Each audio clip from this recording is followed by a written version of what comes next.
The Peacemaker finale just came out on HBO Max, and James Gunn might have done it again.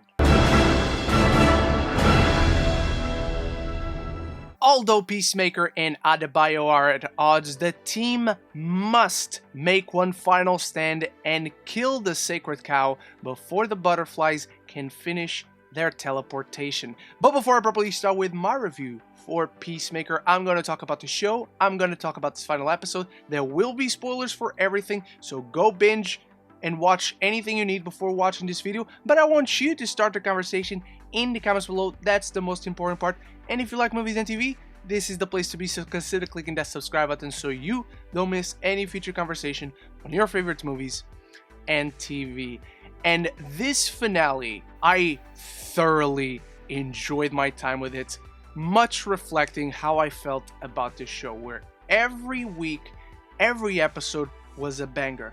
Every episode surprised me in some way. Every episode revealed a new layer about these characters or about what James Gunn was doing in the story that I did not expect. And this episode is that again, with its twisted sense of humor, with the whole helmets thing as they set up each helmet of Peacemaker. And by the end of the episode, we've gotten a payoff about what each and every one of these does. The whole thing of sending Eagly to the hideout and Eagly just fucks off with one of the helmets. And again, the relationships and the dynamics still guide us through, still keep us engaged with each of the characters and with their individual arcs. To the point where Peacemaker has exactly the trauma that we all expect him to have after last week's episode, where now he's seeing the ghost of his dad. The ghost of his dad is haunting him, but strangely also guided him exactly to where the fallen, the disappearing, the lost helmet was, and to pay something that has been a joke, an innocent joke throughout the entire season. We have Economist infiltrating the butterflies to put the helmet inside of the sonic boom, and we get the dye beer joke as a very human moment, something that allows us in, and we get to understand this character so much better than how we understood him before. It's these brilliant little snippets of ideas that only James Gunn, it's not that only he can think about this, but it's how he conveys this type of character development. It's how he mixes this twisted sense of humor, but then this earnest humanity so well. To the point where when Economist is still having to pretend to be a butterfly and he throws all this out, and it's basically his confession time, his comes to Jesus moment, we observe all the others.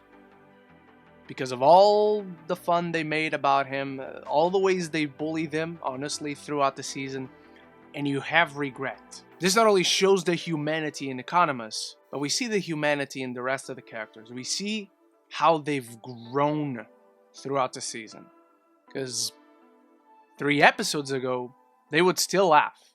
They would laugh at the fact that, oh, he dyes his beard. But in this finale, it's just regret.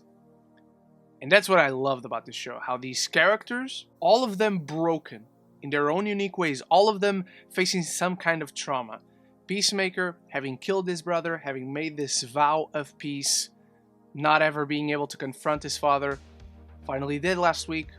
Adebayo finally sees this and has her own moment of getting out from under the boot of her mother, Amanda Waller, and confessing to the world what was actually going on about Peacemaker Diary, about Vigilante, about Task Force X, which I think is brilliant, because not only it changes dramatically the status quo of what could be happening for season 2 of the show, but if James Gunn gets a Suicide Squad 2, let's cross our fingers that he does, what happens then? Because is Argus done? Is Task Force X done? Is that taken down? Makes things very interesting.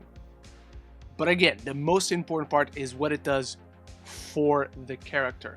Harcourt herself, Jennifer Holland throughout Jennifer Holland has done such a tremendous job throughout this entire season. In this episode, not only do we see her kicking ass in that final battle where everything happens and there is this one amazing one shot all throughout the thing, seeing Peacemaker using his shield, seeing Vigilante kicking ass, taking names, and seeing Harcourt right by their side, trusting someone and having someone trusting her.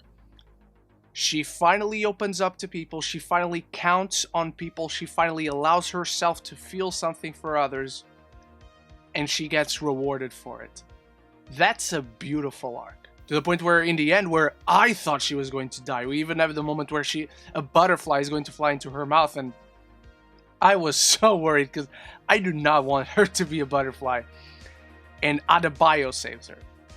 So you have all these intertwining little things that are so well handled, where there clearly was a plan from the beginning.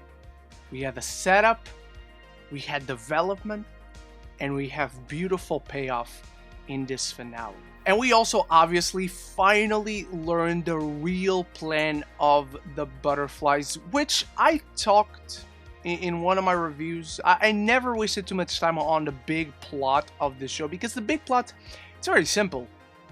There's nothing too complex about the whole butterfly alien invasion thing. There was a mystery behind it, but it was the weakest part of the show.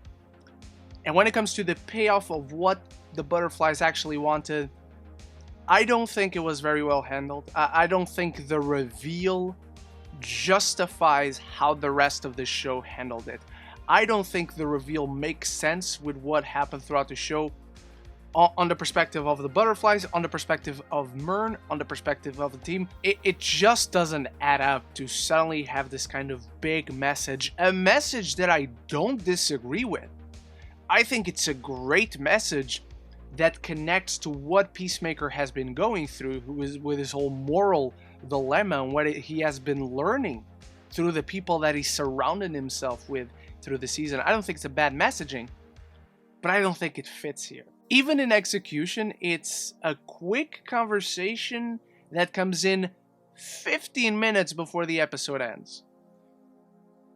But, back on the good side, it's about Peacemaker's decision. And he comes to this compromise where he doesn't betray the people that have betrayed him. So that's, again, really great growth. But he also doesn't do what he vowed himself to do, which is something that he has grown out of due to the whole relationship with his dad. He won't kill whoever is necessary to achieve peace. And so he kills the policewoman and allows Goff the butterfly to leave. We see her getting out of the body, and Peacemaker doesn't do anything. And he uses Adebayo's human torpedo helmet, which had me in stitches. The first one, the second one, I was barely breathing. But again, throughout this whole thing, we have growth, and we have the team together by the end. And we have the most surprising thing that I never expected, but again, there was a setup throughout the season, there was a setup in the beginning of this episode, and we have the Justice League showing up. At least two of them showing up, and then two silhouettes. One where it's Superman, and it continues to sting how they don't use Henry Cavill.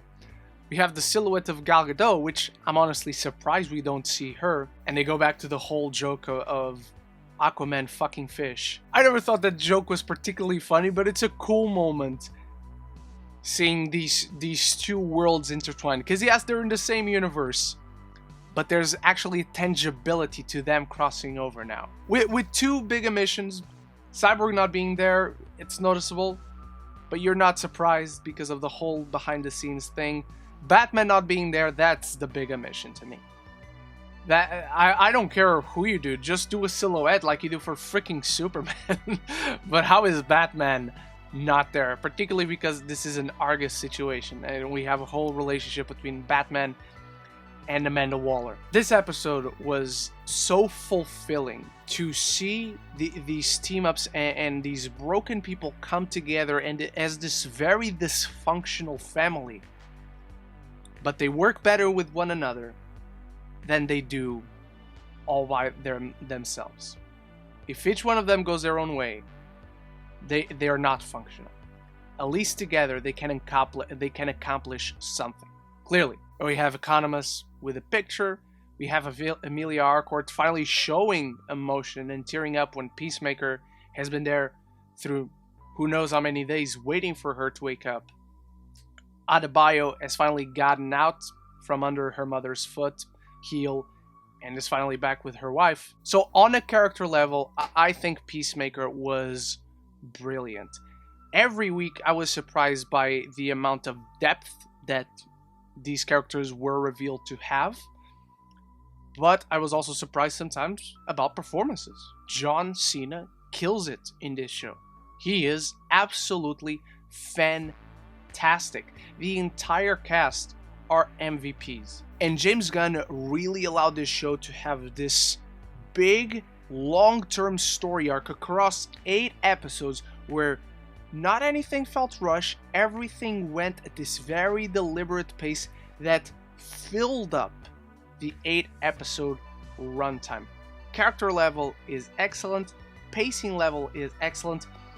The plotting, the big thing that was going on with the butterflies, I think that was always the weakest element of the show, where there was some fun intrigue, there was a kind of engaging mystery, but at the end of the day, it doesn't feel like it was worth all that journey, and it doesn't feel compelling. It feels like it doesn't ring true. It rings emotionally hollow. And when you look back at everything, it doesn't really fit the context of the show, almost, where it's this odd thing that the secondary villain, which was the White Dragon, feels so much more important for our characters, which are the most important part of the show. Peacemaker is not perfect. I think there's some weird kinks, weak kinks in there that need to be a little better worked out. But our characters have this full circle moment by the end of the show where they're completely different people from when they started off. They now know to trust each other, but we see all these imperfections about them. But even Peacemaker has this moment with Goff where he let Goff live, and now Goff is with him again. And so is his dad, right next to him, ready to be something else that he has to overcome for season 2. So this show worries the bulk of itself about its characters, and then just leaves that door open for season 2. I had a romp of a time with Peacemaker. It's hilariously campy, over the top, but also violent, gory, and deeply compelling and three-dimensional. It takes us on a journey with these broken people and shows us how each one of them can help fix the other. And that's kind of beautiful. I'm giving Peacemaker a B+. Those are my thoughts on Peacemaker, but what did you think about this show? Like it more than me, like it less than me, anything and everything down there in the comments below. And if you like what you saw here, make sure you click that subscribe button so you don't miss any future conversation on your favorite movies and TV. Thank you to my channel members Bruna and Stuart for making this video possible, and thank you so much for watching. My review for Batman Begins is now up in anticipation for the Batman, and I will be reviewing the rest of the Dark Knight trilogy. So I hope to see you there. I hope to see you in any future video I upload. And so until the next one, love each other and love the movies.